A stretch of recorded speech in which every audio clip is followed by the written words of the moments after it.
Assalamualaikum warahmatullahi wabarakatuh.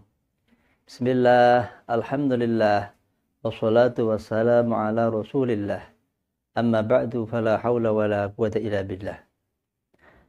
Bulan Ramadan adalah bulan Al-Quran. Bulan di mana Al-Quran diturunkan oleh Allah Subhanahu wa ta'ala. Maka sangat tepatlah bila kita kembali mengkaji, kembali mempelajari, kembali berbicara tentang Al-Quran. Al-Quran itu sebagai kitab pedoman umat Islam. Kita sebagai Muslim ada hak-hak yang sebaiknya kita penuhi terhadap Al-Quran.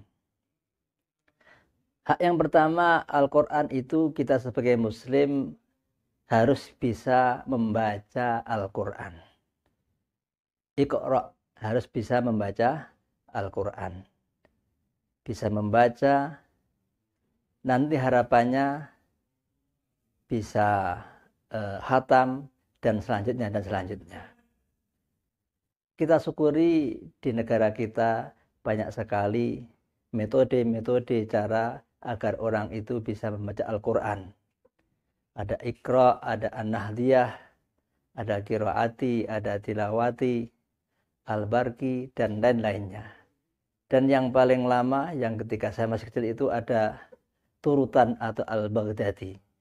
A, I, U, An, In, Un, terus Anakum, Ainakum, itu adalah metode lama. Semua adalah metode yang intinya kita sebagai umat Islam agar bisa membaca Al-Quran.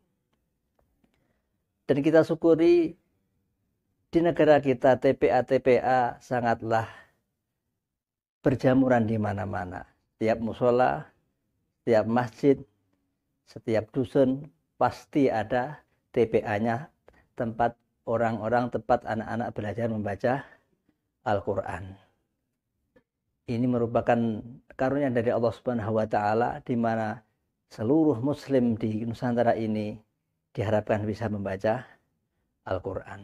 Bahkan di pelosok Nusantara, di Papua sana pun juga banyak sekali TPA atau tempat-tempat untuk belajar Al-Quran. Ada kisah menarik. Ada santri dari Jawa Tengah itu jadi guru TPA di Papua. Ya muridnya orang-orang Papua. Kita orang Jawa, mereka sukunya suku Papua. Tentunya bahasanya berbeda.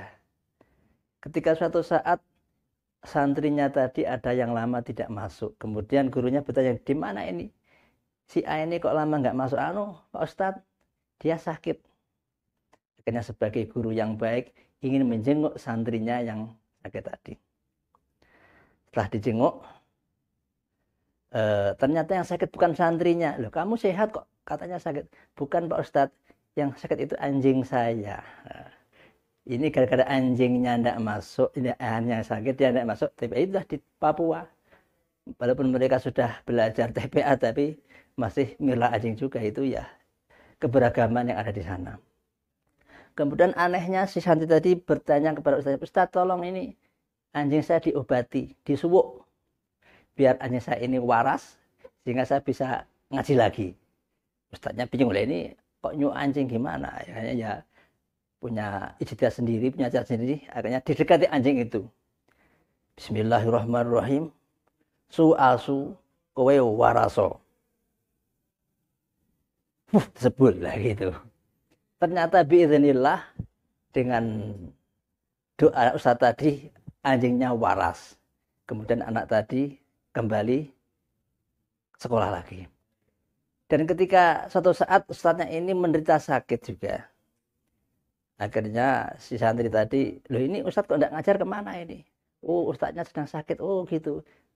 Coba akan saya jenguk, dijenguklah Ustadz tadi. Kemudian si santri tadi ingat cara menyembuhkan yang sakit. Tadi Ustadz pernah menyembuhkan anjing saya dengan doa itu. Dihafalkan, maka Ustadz tadi didekati. Kemudian Bismillahirrahmanirrahim. Su-asu kowe waraso. Ustaznya langsung jingkat, langsung waras. Dipanggil asu. Cerita-cerita kelucuan yang ada di TPA di Papua sana. Dan mungkin di seluruh taman pendidikan ada cerita-cerita yang menarik. sendiri-sendiri. Pertama kita membaca Al-Quran. Yang kedua, Al-Quran itu diusahakan harus khatam. Harus menghatamkan Al-Quran mulai juz 1, 2, 3 sampai 30 juz. Karena apa? Kalau kita ini tidak bisa menghatam Al-Quran, tidak mungkin kita akan membaca sampai khatam. Ada orang-orang yang bisa khatam dalam Ramadan 1 kali, dulu pernah khatam Al-Quran.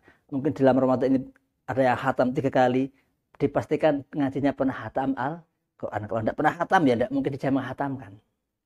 Yang ketiga, hak Al-Quran adalah setelah kita bisa membaca, pernah menghatamkan, Al-Quran itu juga sebagai wiritan, sebagai bacaan rutinitas, zikir kita. Ada yang membaca mulai juz 1, 2, 3 sampai khatam. Ada yang menjuplik-juplik. Seperti yang penting Al-Quran. Ada yang punya wiritan tiap malam baca tabarakalladzi biyadihil mulk, yang itu fadilahnya aman dari siksa kubur. Ada yang tiap hari membaca Yasin. Ada yang tiap hari punya wirid membaca kulhu yang banyak. Bahkan yang paling viral adalah tiap malam Jumat Yasinan. Itu yang penting Al-Quran sebagai wiritan, sebagai bacaan. Jangan pernah meninggalkan Al-Quran untuk sebagai bacaan. Pertama bisa membaca. Yang kedua diusahakan khatam. Yang ketiga Al-Quran digunakan untuk bacaan, untuk wiritan, untuk zikir kepada Allah. Kemudian yang keempat, Al-Quran itu kita harus juga bisa tahu artinya, tahu maknanya, angen-angen sak maknane, ditadabur, jadi tahu apa yang kita baca. Itu Al-Quran. Karena apa? Al-Quran itu isinya adalah perintah-perintah, larangan-larangan, sejarah-sejarah, dan lainnya. Kita harus tahu apa isi kandungan Al-Quran itu dengan membaca tafsirnya atau dengan membaca kitab-kitab karya para ulama. Baik itu kitab fikih, kitab tasawuf, kitab apapun karya ulama, karena sejatinya adalah jabaran atau semuanya bersumber daripada Al-Quranul Karim. Kemudian yang terakhir, setelah kita bisa membaca, kemudian menghatamkan, kemudian Al-Quran kita jadikan sebagai wiritan, kemudian kita bisa mempelajari isi kandungannya, intinya adalah kita bisa mengamalkan apa-apa yang ada di dalam Al-Quran. Mengamalkan isi kandungan Al-Quran. Baik itu berupa perintah ataupun larangan. Itu intinya. Banyak sekali dalam Al-Quran itu ada perintah-perintah, larangan-larangan. Di antaranya perintah sholat, perintah zakat, perintah puasa. Di antaranya dilarang berbuat dosa, dilarang berbuat maksiat. Di antaranya ada perintah-perintah untuk membersihkan jiwa, untuk membersihkan hati.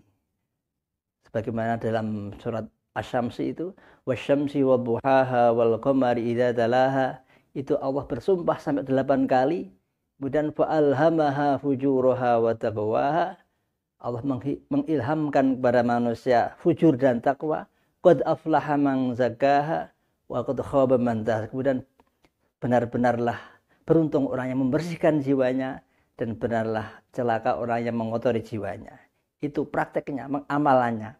Yaitu berusaha membersihkan jiwa kita, berusaha mengisi dengan takwa. Itu juga mengamalkan isi kandungan Al-Quran. Semoga di bulan yang mulia ini, bulan Al-Quran, Syahrul Quran ini, kita semua mendapatkan barokahnya Al-Quranul Karim. Allahumma arhamni bil Quran waj'alhu lana imaman wa nuran wa hudan wa rahmah.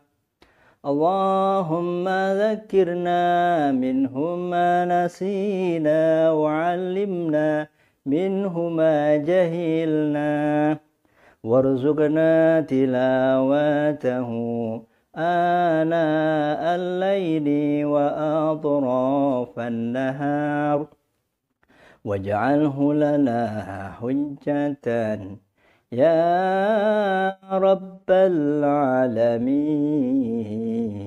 Subhanakallahumma wa bihamdik asyhadu an la ilaha illa anta astaghfiruka wa atubu ilaik. Wassalamualaikum warahmatullahi wabarakatuh.